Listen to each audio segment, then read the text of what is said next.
네, 뉴지스탁 일기예보 이어가겠습니다. 오늘도 뉴지스탁의 문호주 팀장님 함께합니다. 안녕하세요. 네, 안녕하십니까. 네, 안녕하세요. 네, 안녕하세요. 오늘 하락하는 종목이 확실하게 많아요. 네, 그렇죠? 그렇습니다. 지수도 낙폭이 좀 커져 있고 사실 화요일장이 좀 많이 밀렸어서 네. 오늘은 일시적으로나마 반등을 좀 하지 않을까 싶었는데 네. 기대를 뭐 여지없이 무너뜨리네요. 수급이 안 좋아요. 네, 그 화요일 아침 방송에서도 말씀드렸지만 네. 코스피 2,300, 코스닥은 800까지 빠질 가능성은 있는데 그 지점을 좀 지지해주면 좋겠다라는 말씀드렸습니다. 근데 화요일에 그 지점마저도 그냥 강하게 그러니까요. 이탈해버리면서 끝나면서 그 매물이 오늘까지 이어지는 것으로 보여지고 있고요. 네, 네. 근데 글로벌 증시가 또 많이 나쁜 건 아니기 때문에 네. 아직 그 오늘까지는 좀 얼마나 반등을 할지 아직 장 초반이니까 그쵸? 좀 지켜볼 네. 필요는 있다고 보이고 있습니다. 알겠습니다. 일단은 낙폭이 좀 크기 때문에 요 여파가 오늘까지도 이어지고 있는 것 같다라는 부분, 지지선을 이탈한 상황에서 이거 오늘 내로 좀 돌릴 수 있을지 일단 좀 지켜봐야 할 것 같고요. 저희는 이제 종목들을 좀 집중을 해보죠. 유니버스 네. 1위 종목들부터 볼까요? 네, 1등 종목들 천천히 한번 살펴보도록 네. 하겠습니다. 가장 먼저 GS건설인데 GS건설은 대형주 중에서 자주 나오고 있고요. 시장이 빠져도 안정적으로 올라가는 모습 보이고 있습니다. 확실히 외국인과 기관, 특히나 기관들이 순매수하는 종목들이 개인들이 순매수하는 종목들보다는 좋은 수익을 내는 일들이 많은데요. 앞으로도 1등 종목에 나오는 종목들을 좀 눈여겨보시면 좋을 것 같고요. 미래셋생명 같은 경우는 그 2분기 순이익도 증가하고 뭐 그동안 선 반영돼서 많이 빠져서 그런지 모르겠지만 최근 들어 좀 시장 대비해서는 잘 버텨주고 있는 모습입니다. 그 다음 W게임즈도 자주 나오고 있는 종목이죠. 소셜 카지노 부분의 수혜 기대감에 시장 대비해서는 역시나 잘 버텨주고 있습니다. 동사도 외국인 기관들이 꾸준하게 사모으고 있는 모습이겠고요. 그리고 서울옥션 역시나 외국인 기관이 사모으는 종목이다 보니까 꾸준하게 올라가고 있죠. 이런 종목들에 대해서는 수급이 끊기기 전까지는 지속적인 보유가 가능할 것 같습니다.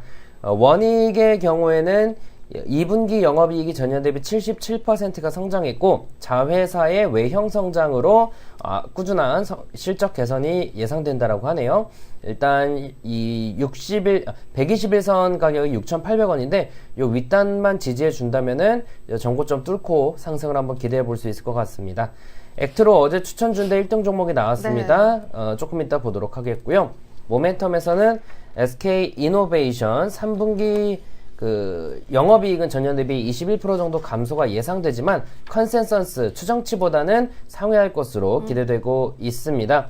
동사도 이미 주가가 올라가기 시작하지 꽤 됐는데 이미 외국인 기관들은 올라가기 전부터 끌어모으고 있었죠. 그러니까 시장에 대해서 특히나 요즘 같은 시장은 이런 뭐 뉴스를 보고 그리고 나서 시장을 분석하기가 매우 어려운 시장입니다. 그래서 외국인 기관들이 상대적으로 좀 많이 사는 종목들에 대해서 관심을 가져보는 게 조금 더 안전할 것 같고요. 네. 대한해운 좀 이따 보겠고요. 서울반도체는 지난주에 추천드렸던 네. 종목이죠. 그래도 시장 대비해서는 잘 버텨주고 있습니다. LED가 시장에서 다시 각광을 받고 있다고 하죠. 관련돼서 관심을 가져봐야 되겠고요.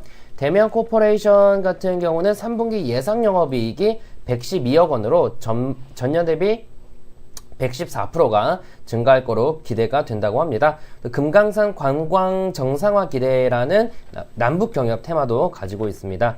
동성화인텍의 경우는 이 삼성중공업으로부터 LNG선에 적용되는 본행제 수주하는 부분에 대한 기대감이 있다라고 하네요. LNG선 수주 증가에 따라 실적 기대가 된다라고 합니다. 동성화인텍 자체적으로 봐도 되고 최근에 이런 조선 관련 종목들에 대한 흐름이 계속 좋구나 볼 수 있겠고요. 마지막 미래나노텍 꾸준하게 나오던 종목입니다. 오늘은 좀 조정을 받는 것으로 보였는데 그래도 오늘도 장 막판까지 보고 이 모멘텀이 끊기지만 않는다면은 추가적인 상승 기대해 볼 수 있을 것 같습니다. 알겠습니다. 자, 이렇게 쭉 좀 봤고요. 저희 추천주도 바로 볼게요. 지난 화요일에 이야기 드렸던 게 액트로 유니버스 1위 종목이 또다시 등장을 했죠. 그리고 네. 바디텍메드 이렇게 두 종목이었습니다. 네. 그래도 뭐 시장의 흐름 자체가 아주 좋진 않아서 종목들도 영향이 있죠. 네, 그렇습니다. 어땠는지 한번 보도록 하겠는데요. 먼저 액트로 같은 경우는 오늘 또 1등 종목 나왔을 정도로 지난 화요일에도 수급이 좋은 모습을 보였습니다. 신규 상장한 스마트폰 카메라 모듈 전문 기업으로서 실적도 좋고요. 또 신규 상장 시장 종목들이 워낙에 흐름이 좋기 때문에 그런 반등하는 포인트다라고 생각이 돼서 가지고 나왔습니다. 화요일하고 오늘 흐름이 나쁘진 않습니다. 시장 대비해서요. 네. 그래서 여전히 투자 포인트 유지할 수 있겠고요. 목표가 1차적으로 18,400원, 2차는 2만원, 손절가 15,900원 말씀드리겠고요. 두 번째 바디텍 매드는 지난 화요일에는 좀 조정받고 오늘도 살짝 조정받고 있지만 시장만큼 빠지고 있다고 보이고 있습니다. 종목 자체가 나쁜 건 아니라고 보이고 있고요. 그래서 국내뿐만 아니라 중국 그리고 이 유럽 쪽으로 시장을 확대해 나가면서 앞으로 기대감이 있습니다. 목표가 1차 17,500원, 2차 19,000원, 손절가 15,000원 유지하겠습니다. 네, 알겠습니다. 자, 그러면 오늘 또 새로운 종목들 소개해 주시죠. 네, 첫 번째 종목 1등 종목에 있었던 대한해운 가지고 나왔습니다. 네. 조선 해운주들 강하죠. 그래서 1등 종목에 나온 대한해운 타 종목 대비해선 주가 상승폭이 크지 않다라고 보여서 가지고 나왔습니다. 벌크선 운임지수라고 하죠. BDI 지수가 전년 동기 대비 한 2에서 40% 정도 상승하면서 실적에 대한 회복 기대감이 있고 3분기에도 영업이익이 전년 대비 15% 정도 증가할 것으로 기대된다라고 합니다. 최근에 이 120에선 뚫고 올라가는 모습까지 보이고 있어서 관심 한번 가져보면 좋을 것 같고요. 목표가를 잡아본다면 1차 27,500원, 2차는 3만원, 손절가는 23,800원 말씀드리겠고요. 두 번째는 하이로코리아입니다. 동사 같은 경우는 조선, 철도 차량, 천연가스, 방위산업, 제재, 해양 등등에 사용되는 밸브와 피팅을 전문적으로 생산, 판매하는 기업입니다.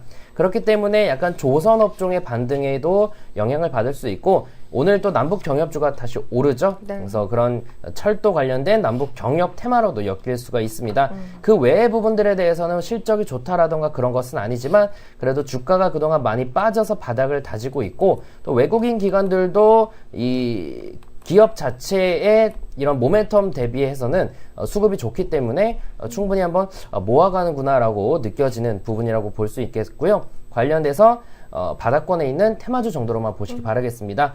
투자시 목표가는 1차적으로 26,500원, 2차는 29,000원, 손절가는 23,000원 말씀드리겠습니다. 네, 오늘은 두 종목 다 시장 대비해서 굉장히 힘이 좋은 종목들입니다. 대한해운 그리고 하이로코리아 이렇게 두 종목 이야기 드렸고요. 대한해운은 1차 27,500원, 2차 3만원 그리고 손절가 23,800원 짚어드렸어요. 하이로코리아 현재 위치가 24,500원 선입니다. 1차 26,500원까지, 2차 29,000원까지 그리고 손절가 23,000원 짚어드렸어요. 이 부분 참고하시면서 대응하시기 바랄게요. 오늘 뉴스스탁 일기예보 마무리하겠습니다.